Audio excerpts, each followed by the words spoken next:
દેશમાં ચોમાસું બેઠા બાદથી જ પહાડી પ્રદેશોમાં મુશ્કેલીઓ બંધ થવાનું નામ નથી લઈ રહી। સતત વરસાદ બાદ પૂર અને લેન્ડસ્લાઇડથી જમ્મુ કાશ્મીરમાં સ્થાનિકોની મુશ્કેલી વધી છે।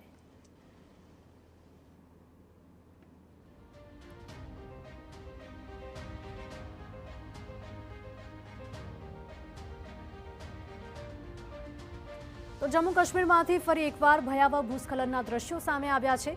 જમ્મુ કાશ્મીરના પૂંછમાં पेर की गली नजीक भूस्खलनની घटना घटी હતી। पहाड़ परथी वरसादनी जेम पत्थरो धसी આવ્યા હતા।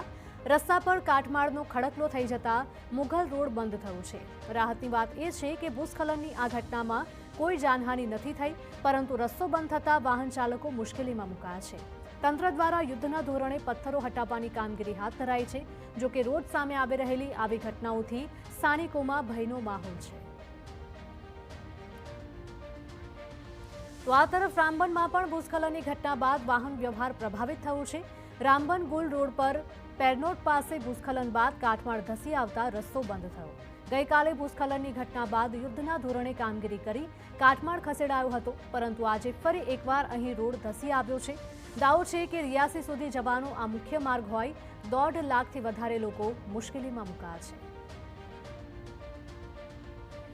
सतत वरसता वरसादने पगले चिनाब नदीना जलप्रवाहमां सतत वधारो थई रह्यो छे अने तेनी साथे ज डोडा जिल्लाना पुल डोडा गामना स्थानिकोनी चिंता पण सतत वधी रही छे।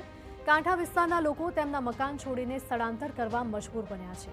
ગત વર્ષે પણ ચોમાસામાં આ વિસ્તારમાં ભયાનક પૂરની સ્થિતિ સર્જાઈ હતી અને તે સમયે કાંઠા વિસ્તારના અનેક મકાનોને મોટા પાયે નુકસાન થયું હતું, જેના લીધે અનેક લોકોને વિસ્થાપિત થવાનો વારો આવ્યો હતો। આ લોકો માટે હજુ સુધી પુનર્વસનની વ્યવસ્થા નથી થઈ, ત્યારે ફરી એકવાર પૂરનું સંકટ ઊભું થતા લોકોમાં ડરનો માહોલ છે। तो आ तरफ भलेसामां पण नदीओए रौद्र स्वरूप धारण कर्युं छे। भलेसा अने डोडामां धोधमार वरसाद बाद नदीओनुं जलस्तर सतत वधी रह्युं छे। कांठा विस्ताરના લોકોને એલર્ટ કરાયા છે।